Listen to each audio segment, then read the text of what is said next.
Kala ko ba kapag ka pumunta sa Saudi, yayaman na tayo. Di ba? So, sa Pilipinas, tapos nakarating na tayo dito, ang pangarap pa din natin is maging mayaman. So, kahit na saan tayo, pwede pala tayong yumaman kung tama yung ating ginagawa at may financial education tayo. Yan ang dahilan kung bakit sinasabi ni Tito Rolly na kailangan mag-aral tayo. Kasi kung hindi, abay, parang tubig lang yun na ibinuhos mo sa ang pain na pwede nating maranasan. Yung iba namang pain siguro yung nasaktan kasi na UTI kayo, di ba? Yung umibig tapos iniwan, UTI daw yun.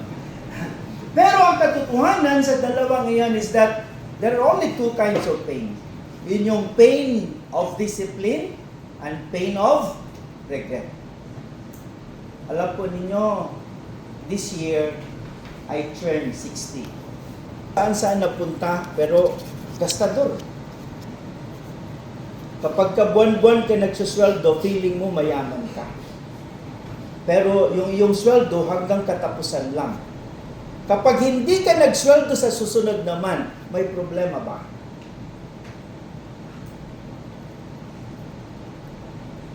Nangihingi ako ng sagot. Kapag hindi tayo sumweldo sa susunod naman, may problema ba?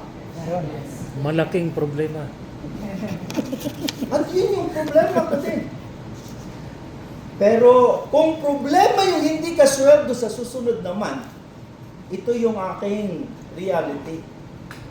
Kapag ako'y umuwi na sa Pilipinas, hindi sisweldo sa isang buwan, kundi hindi na ako kailanman sisweldo pa. So imagine kapag ka isang buwan may problema ka na, kung hindi ka magsusweldo all throughout your life, ano ngayon ang mangyayari? Mabuti lang I joined IMG at least 10 years ago, pero nag-focus lang ako sa IMG siguro for the last 7 years. At iyon ang dahilan kung bakit masigasig yung aking ginagawa dahil naranasan ko eh. Nung maliliit pa yung aking mga anak, dito man sila, parang wala lang sa akin. Pati eskwelahan ng aking mga anak, binabayaran ng aking kumpanya. Pero nung mag-college yung aking mga anak, sabay-sabay yung tatlo, tapos sa Ateneo sila, nagkautang-utang ako. Sabi niya, mag-seminar tayo para investment. Pupunta ka ba? Hindi. Kasi sasabihin mo, wala naman ako ditong pang-invest, di ba? So yun yung dahilan kung bakit sa investment, ang unang pinag-uusapan ay savings muna. Now, question. Bakit wala tayong savings? Kasi yung karamihan na sagot ay, paano ko makapag-save, Tito Joey? Kulang pa nga yung aking sweldo. Naisip ba niyo yun? Paano ka makakapag-save kung kulang pa yung sweldo? Si Mel lang ata yung sobra yung sweldo palagi. Di ba? So yun yung itatanong niya sa akin. Now, ito yung magandang solusyon. Dito tayo, pare-pareho ba sweldo natin? Mayroong malaki, di ba? May maliit.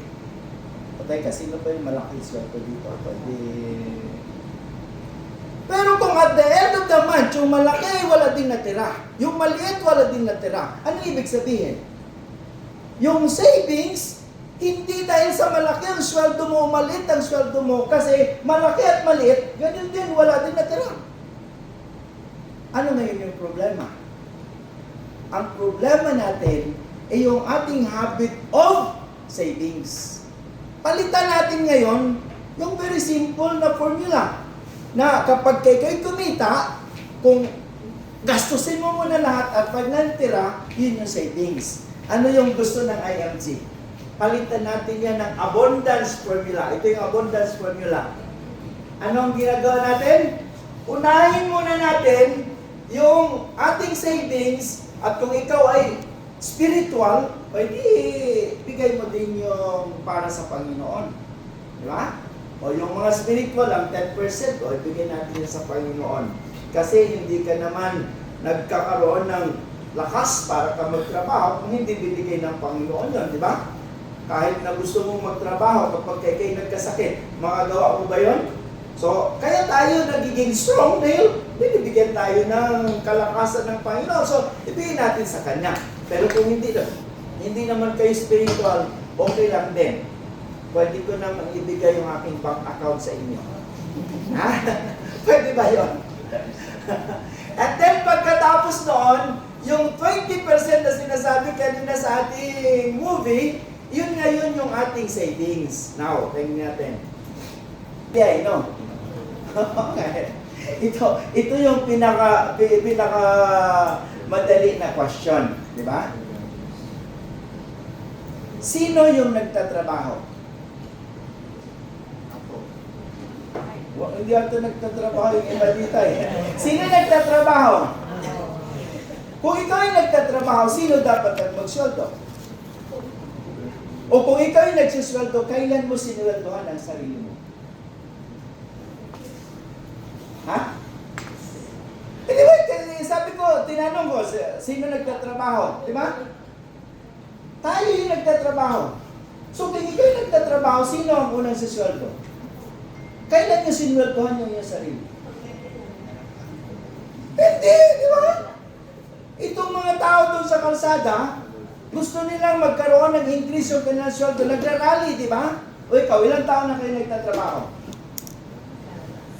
Tagal na, di ba? Kailan kayo huling nagsweldo? Hindi pa rin. Di ba? So, mali.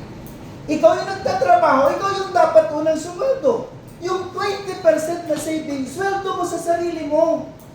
So kung hindi mo sweldohan yung sarili mo, magkakaroon ng savings? Wala! At yan yung dahilan kung bakit ang tagal na natin sa Saudi Arabia, wala tayong naipon. Bakit? Eh wala naman tayong sweldo sa sarili natin, ano iipunin natin? So simula sa araw na ito, kailangan sweldohan nyo yung sarili. Di ba? Dapat lang ba na sweldohan nyo yung sarili? Dapat lang kasi kayo naman nagtatrabaho. At yung sweldo nyo sa inyong sarili, at least, siguro kung hindi pwede ngayon ang 20%, pwede 5% muna ngayong buwan. Gawin natin 10% sa susunod na 6 na buwan. Gawin natin 20% later on. Pero hanggat hindi natin ginagawa yon, we will continue to what? To continue living without savings. So gusto nating magka-savings? O, tatlo lang magkakaroon na. Di ba? O baka mamaya sasabihin, paano pag sinweldohan natin sarili, parang selfish naman tayo. Selfish ba tawag natin, no? Imagine, ha? Ngayon na nagtatrabaho ka, di sinweldohan mo yung sarili, may savings ka. Pag dumating yung time na hindi ka na magtatrabaho, kailangan mo bang kumain? Yes. Kahit hindi ka nagtatrabaho, kakain ka, di ba? Kailangan mo magdamit. Kapag nagkasakit ka, hindi ka na magpapagamot. O ngayon, ito sa pagkain mo, sa iyong damit, at sa iyong pagpapagamot, sino ang gagawa nito kung hindi ka na nagtatrabaho?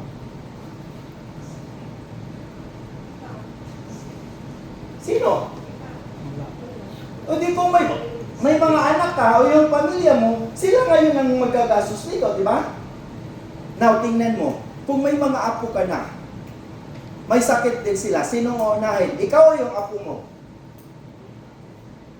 Di ba? Pero kung nag-save ka at yung savings na yun is naging investment mo, kailangan mo pa ba kunin yung para sa apo mo? Kailangan pa bang maging burden tayo ng ating mga anak? Kasi may naipon tayo para sa sarili natin. So selfishness ba ang tawag noon? Kayo yung 20% na babayad nyo sa inyong sarili dahil kayo naman yung nagtrabaho at yun yung savings natin at in-invest natin para yun sa atin at para din sa kanila kasi hindi na natin sila gagambalain pa. Naintindihan? Bakit? Sino ba nagpagamot sa mga nanay at tatay natin? Sino? Tayo. Di ba kayo? Kapag hindi na sila nagtatrabaho, may nagpapadala ba kayo ng allowance sa kanila? O, mababait ng mga anak. Ginawa natin yun kasi mahal natin yung ating mga magulang. Question, gusto ba natin na ganun din ang gawin ng ating mga anak sa atin? Obligahin natin sila na magbayad ng ating kakainin at magbayad ng ating hospitalization later on? Ilan sa ating mga kakilala ang nabaon sa utang? Kasi nung pinagamot yung kanilang mga magulang, namatay na. 2 milyon ang bill sa hospital. At dahil ikaw yung nasa Saudi Arabia, ikaw yung i-expect ng mga kapatid mo na magbayad doon. So, kapag ka nag-invest ka, ha, dapat, anong dapat natin gawin? Kinakailangan kontrolado mo. Di ba? Yung savings na ito, 20% na ito, dapat huwag natin itong ibigay at i-start ng mga business na mawawala. Dapat sure ka doon. So, ano yung rule kapag ka nagbi-business tayo? Dapat ikaw yung may control. Ikaw yung may hawak ng pera. Di ba? Kapag yung pera binigay mo sa iba, pera mo pa ba yun? Yung binigay mo, ina-expect na ibabalik sa'yo? Sino naman yung lupo-lupong pagkatapos na kunin yung pera, ibabalik pa sa'yo? Di ba? Kapag kinuha nila yun, hindi na yung may babalik. At tayo, ng mga OFW, ang pinaka-notorious dyan. Di ba? Akala natin, dahil may pera ka, pag binigyan mo yung iba ng pera, magne-negosyo sila, tapos tayo kikita. Hindi.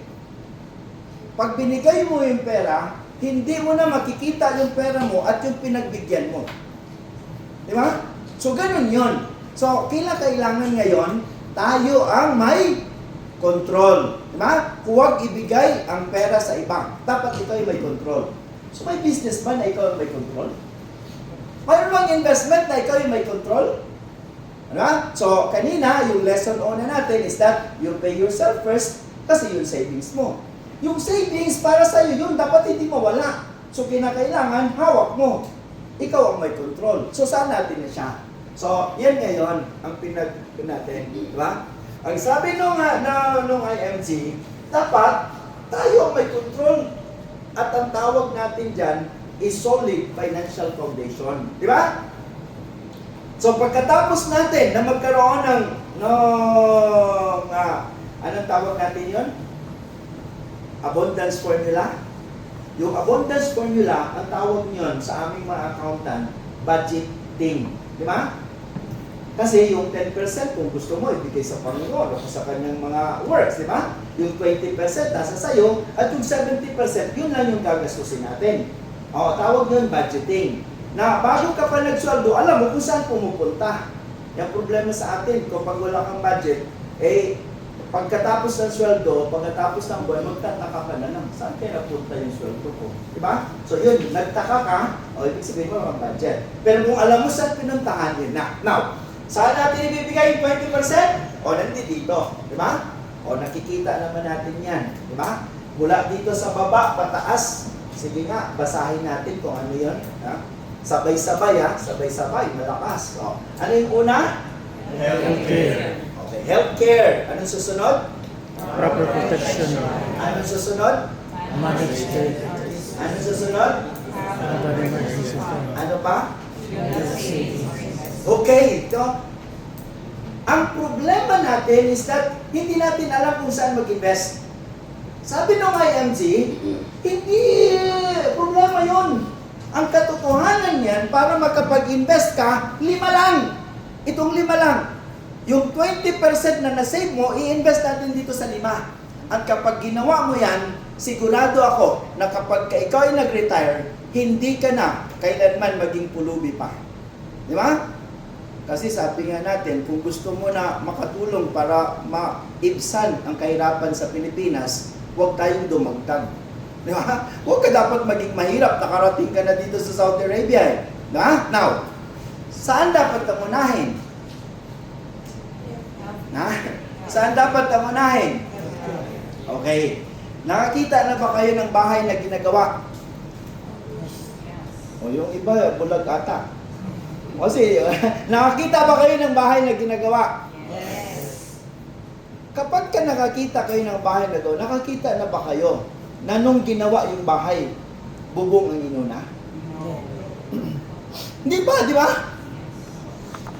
Pero bakit? Karamihan sa atin, nung gumawa tayo ng ating financial house, bubong ang inuna. Papaliwanag natin ha. Kapag tinignan niyo ito kanina, sabi ko, saan yung investment? Sa baba o sa taas? Okay. Now, may healthcare ka na ba? Wala. May insurance ka na ba? Wala. Marami ka ba utang? Marami. May emergency fund ka ba? Pero meron ka investment, di ba? Ang dami mong lupa na nabili, may nabili kang mga sasakyan, nag-start ka na ng business, yun nga lang, nalugi nga lang, di ba? Anong tawag nun? Investment, di ba? Saan yung investment? Sa taas o sa baba? At dahil sa taas, at bubong yung inuna natin, nagawa ba natin na matibay yung ating financial house? Hindi. Di ba? Kasi kapag kayong iyong investment na una, tapos may nagkasakit, anong gagawin natin sa investment? Ay, benta mo lang yung pambayad sa hospital, di ba? O, itong investment ng inuna mo, bumili ka ng kondo, marami kang lupa, ay namatay ka. O di yung naiwan mo, anong gagawin nila? Wala na nagpapadala monthly, di ba? Ibibenta din nila yung palugi para mabuhay sila, di ba? Ito na lang, emergency fund, di ba? Ang kwento ko nga dito mayroon tayong kababayan dito. Pagka umuwi daw siya, bibili na talaga siya ng motor. Diba? So nag-ipon siya dito. Pagdating na sa Pilipinas, one day pa lang, bumili na ng motor. Pagkatapos ng bumili ng motor, di ba? Di pa siya isang linggo. Nagkasakit yung anak. Di ba? O di pa-hospital mo. Sa Pilipinas, kapag kayo nagpa-hospital at 4 na araw ka sa hospital, 10,000 lang ba yung bill? Ha? O ngayon, dahil yung pera mo, walang naiwan dito yung emergency fund, di ba? Hindi mo ngayon malabas-labas yung anak sa hospital. Anong una mong maiisip? Benta. Ha? Iprenda yung motor, di ba? Ha? At kapag kulang pa sa prenda, ibibenta yung motor. Nung binili yung motor nung nakaraang linggo, ganun din ba yung presyo kapag binenta mo? Hindi na! Di ba? So nalugi ka na kaagad doon sa pagbenta mo ng motor para lang para bayaran yung hospital. Naintindihan natin? Now, very simple lang, di ba? 5. Kaya hindi pwede unahin yung investment. Ano unahin natin? Ang unahin natin, healthcare, di ba? Bakit? Kasi sigurado ako at sure na sure, kahit na napakalakas mo ngayon, pagka tayo tumanda-tanda na, magkakaroon na tayo ng sakit-sakit. Ilan sa inyo dito may maintenance na? Di ba? O yung iba wala pang maintenance, hintayin ninyo. Mabuti nga yung car, di ba? Every 5,000, 10,000 kilometers ang maintenance. Pero ikaw, araw-araw ka, naiinom ng maintenance mo. Di ba? May maintenance ka para sa uric acid, mayroon ka para sa sugar, mayroon ka para sa high blood pressure, di ba? Ano pa? Lahat na, sa puso, di ba? O at least sabi mo, okay lang na may maintenance sa puso, at least may puso ka pa. Di ba? Diba? Now, titingnan natin, napakadali lang. So, kapag nag-invest ka, ano yung inuuna? Healthcare. Di ba? Bakit? Sapagkat mahal mo ang iyong sarili. Gusto ba niyo na pag nagkasakit kayo, hindi na kayo dadalawin kasi baka mamaya hihingan mo ng pambayad sa hospital? Diba? So kung mahal mo yung sarili mo, magkaroon ka ng sarili mong healthcare. Although, dumating sana yung pagkakataon na zero billing na tayo, I know. Pero bata pa kayo kasi. Okay na ako kasi 60, automatic na ako na member ng PhilHealth. Di ba? O ngayon, ano pa? Ano susunod? So kung mahal mo ang iyong sarili, magkaroon ka ng investment para sa iyong sarili. Now, kapag sino ang susunod? Ba? Ang life insurance, kung insurable ka pa. Ito, pinakamahirap i-explain sa mga Pilipino, ang life insurance. Di ba? Kasi, ang akala natin ng life insurance, extra expenses lang yan. Pero very simple, di ba? Mahal ba ninyo ang iyong pamilya? O kung mahal yung pamilya, dapat may insurance, di ba? Eh bakit